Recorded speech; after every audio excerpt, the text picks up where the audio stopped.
There wasn't a single second during my time with Final Fantasy XVI where I wasn't in awe of it. It seldom happens when a game comes out and blows you away for a multitude of reasons, yet the 16th numbered entry in Square Enix's long-running series manages to do it in almost every way imaginable. Whether it was the frantic and layered combat, the photorealistic environments and delicious character animations, the engrossing and frankly epic story, or the sheer range of content available to you, Final Fantasy XVI is a masterpiece in every way. There's such a rich lore that runs throughout Final Fantasy XVI. You are enamoured by the past and the present, and Clive's own tale is more than enough of a reason to keep on playing. However, he is only a drop in the ocean of Square Enix's George R.R. Martin-esque world. To understand what is at stake, you're given constant details to everything that surrounds you. From the 6 realms within the land of Valisthea to the large cast of characters to the implications of their actions and those who are capable of wielding the magic of the Mother Crystals. It's staggering how much there is to take in, whether through the easily accessible lore at your hideaway or the active time lore feature that lets you check out key information during cutscenes. I'll try to do it justice and give you a rough outline, but playing is the only way to really appreciate how good this vast and expansive story really is. The Mother Crystals are great sources of magic and have blessed the people for years, yet the Blight has begun to take hold on the land, sending realms to war against each other, striking fear into people's hearts at the thought of the Ether no longer being there to offer comfort and peace. You play as Clive, the first shield of Rosaria and protector to Joshua, your brother and dominant to the icon of fire known as Phoenix. After a tragedy befalls you and the Blight begins to spread further, you and your friends make a choice that will affect the land forever. These icons are huge creatures that are attuned to the natural elements, and dominants are those who are home to these powerful beings. Rarely do they wage war against each other, but with what is at stake, it's becoming more and more frequent as the realms are in a constant state of war. There are so many twists and turns that you're always on the edge of your seat, and the inspiration taken from Game of Thrones is obvious, not just in the story but in how no one is safe. Countless times when I started to like someone they met a brutal death. It's wonderfully written, and the characters are all brought to life by the hard work of the actors. There are certainly more Northerners in this one than in Game of Thrones, once more showing the effect the books and the show have had on the developers. It's by no means a negative either, as the familiar Final Fantasy tropes start to appear, especially when it comes to the gargantuan icons. I could gush over the story for another 4 or 5 minutes because it's so good. I was enraptured by Clive and the nuances of his performance, suddenly flipped on its head by overwhelming emotion during pivotal scenes. Or there's Jill's sweet and humble shell cracking as you find out how she was treated when she wasn't in the company of Clive and co.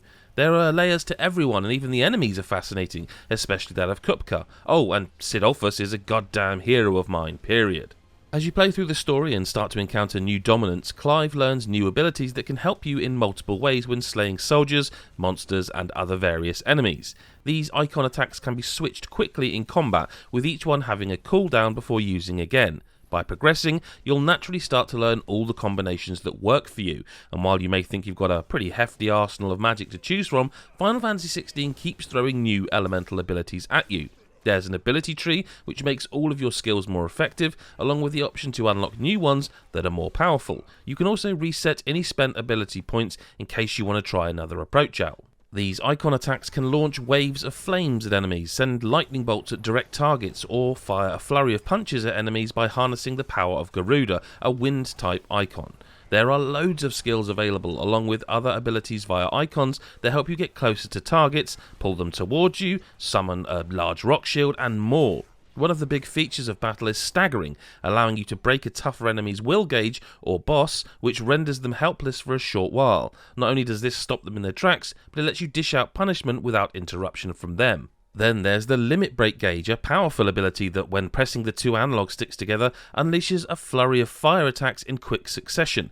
Clive is imbued with variety in how you approach every attack, and it never becomes too complex or overwhelming thanks to how every attack and concept seems to work together in order to get the most effective results. You can parry, and dodging at the right time allows you to return a strike without being blocked. There are just so many layers, and combat has never got a dull moment as far as battles are concerned, with constant improvements and additions helping to keep fights exciting. Throughout Final Fantasy XVI, your party might change from time to time, with each member having their own range of abilities. You've also got your trusty hound, Torgal, that is there to help dish out attacks whenever entering combat. He's the ghost to your Jon Snow, ever reliable and trusting, never afraid of getting stuck in the throes of battle. Equipment can be picked up from bigger battles along with resources to reinforce armour and weapon at blacksmiths, and there is a range of enchanted gear from necklaces to rings that can be equipped to give you specific bonuses which affect the difficulty of the game. While Final Fantasy XVI doesn't exactly let you choose between easy, normal and hard, these items of jewellery affect the game massively. One will allow you to pull off all of your moves by just hammering square, although you can choose them in tandem, and even if it becomes a little awkward when doing so. Another replenishes health or makes toggle attack without you needing to do a thing. There's a wealth of gear, and I love that you can chop and change them to suit your playstyle. I'll forever be in debt to the one that highlighted an enemy attack, which allowed me to dodge because, as incredible as the visuals are during a fight soaked in magic and ether, it can be almost impossible to see where the enemies are at times. Throughout the campaign, you'll gain access to various merchants in Valisthea who will sell you potions, tonics to allow temporary buffs to attack and defend, music tracks that can be selected at your Hideaway's tavern, and resources needed for certain upgrades. The bulk of your time between missions will be spent at your Hideaway, and as the story progresses, new things get added to it such as monster hunts, which are essentially Witcher contracts ran by a Moogle. An encyclopedia featuring all the characters you meet is present, and information about the ongoing war and all other important information to make up a stunning visual glossary of your travels, a renown system whereby you're rewarded in resources for your hard work, a blacksmith where your armour and weapons can be improved, a bedroom to read letters from your friends and acquaintances, there's a training room to brush up on skills and replay missions, and other various outlets. Nothing feels arbitrary and everything has its place. You become fond of Karen's surly nature and Gav's positivity. You get excited to return in case of a new mission to expand your knowledge, skills or benefits. It feels like a home, and that's something Clive so desperately needs as he risks his life to help those in need. He's been through so much and has spent so long torturing himself, yet his penchant for helping other branded, those with natural magical abilities, individuals remains at the forefront of everything he does. Touching on the story once more, the way branded are treating depending on where they reside is another fascinating part of the story.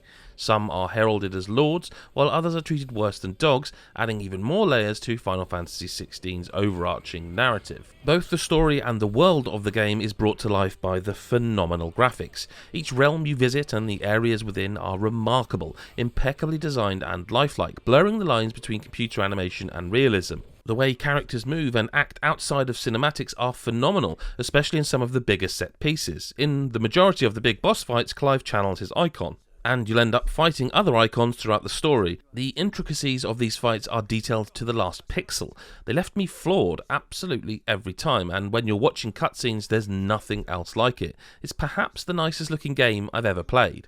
These cinematics play out throughout the game, and there are a lot. However, you never feel like they outstay their welcome, and they do a fantastic job of fleshing out the story. Some of these scenes are highly emotional, and I didn't realise how connected I was to certain characters until I felt the warmth of a tear on my cheek.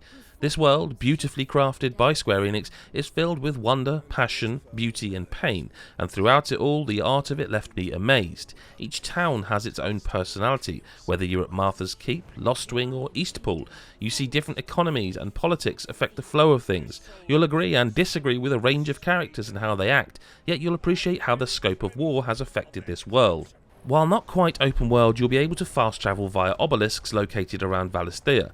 Each area has a local map with various side quests to complete, chests to find, and other points of interest. The running mechanic is a little unreliable, and a small issue is not having the ability to press something to start sprinting. This is ironed out later with the inclusion of mounts, specifically the Chocobo, a Final Fantasy stalwart. Ladders, blockades and chasms are automatically traversed by walking up to them, which takes away the need to press buttons as well, further emphasising the focus on story. Each biome, whether a desert, forest or volcano, is fascinating to explore and beautiful to look at, making every location a sight to behold. Final Fantasy XVI is gigantic and ambitious, but rarely puts a foot wrong. Its story consistently moves and amuses you with a wealth of interesting characters to befriend and mourn. Clive is an excellent protagonist, and his circle of friends become friends you want to protect with every fibre of your being. The combat is layered in so many ways, and you're always learning something new to help you in battle against the evil lurking in the shadows. Despite some combat clouding the screen with a lot of moving parts and an awkward camera angle here and there, there's really very little I can say that borders on the negative. Square Enix has outdone itself, making one of the richest Final Fantasy games of all time. And yes, that includes 7, which is why we're giving it a 10 out of 10.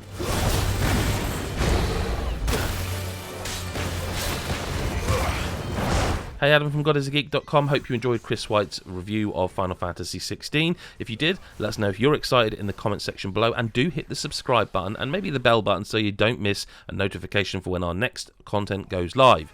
Thanks for watching this video, and we'll see you in the next one. Bye for now.